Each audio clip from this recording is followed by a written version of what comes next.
কাঁচা মাংস এই তাহলে কাঁচা মাংস আর রান্না করা মাংস এক চেম্বারে কেন রাখছেন? তাকে আজকে সতর্কতামূলক 5,000 টাকা ফাইন করলাম। সালাদ রাখছে, বাসি সালাদ, বাসি মাংস। এটা খুলেন।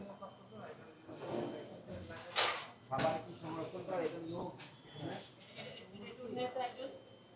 এটা খুলেন।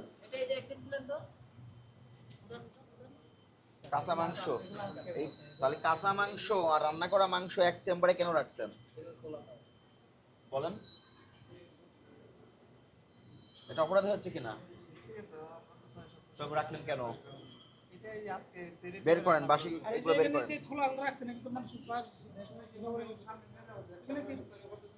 না না ধুলাবালি পায়ের সাথে ইয়ে করবি, একটু উপরে রাখেন খাবার জিনিসটা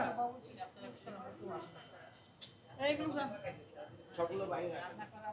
মাছি মশা পোকা বসে, ওটা আবার যে খাবারগুলো আলগা রেখেছেন এখানে এসে বসবে, পোকার মাধ্যমে ক্রস কন্টামিনেশন হবে। দেখেন, আর এই খাবারগুলো নিচে রাখছেন কেন?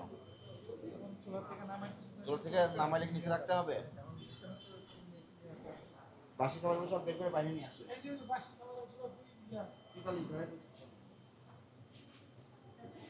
আর এইগুলো এখানে জমাইছেন কেন? আজকে আবার জমা করে খাবেন? একেও রাখে না খাবার, বাইরে রাখেন। নাম কি আপনার? মোহাম্মদ কায়েস মিয়া। আপনি হোটেলে কি পদে আছেন? আমি কারিগরের পোস্টে আছি। কারিগর? হ্যাঁ। আচ্ছা, আপনার হোটেলে রান্নাঘরে যে পরিবেশ দেখেছি আমরা, আপনি তো সঙ্গে ছিলেন, জি। কি কি অপরাধ পাওয়া গেছে এখানে? প্রতিনিয়ত এগুলো আমার এমনি মুরগি থাকে না ওই কি কি অপরাধ পাওয়া গেছে ঠিক আছে, পয়েন্ট ধরে বলেন, বুঝতে পারছি। ব্যাখ্যা চাই নাই, অপরাধগুলো জানতে চাইছি। ওই রান্না করা মাংস ফ্রিজে পেয়েছেন, হ্যাঁ। কাঁচা খাবারের সঙ্গে এটি। হ্যাঁ, আর আর ওই যে গতকালকে মুরগি ছিল বাসি ওটা খাবার পাওয়া গেছে, ছিল, হ্যাঁ। তাহলে এগুলো অপরাধ।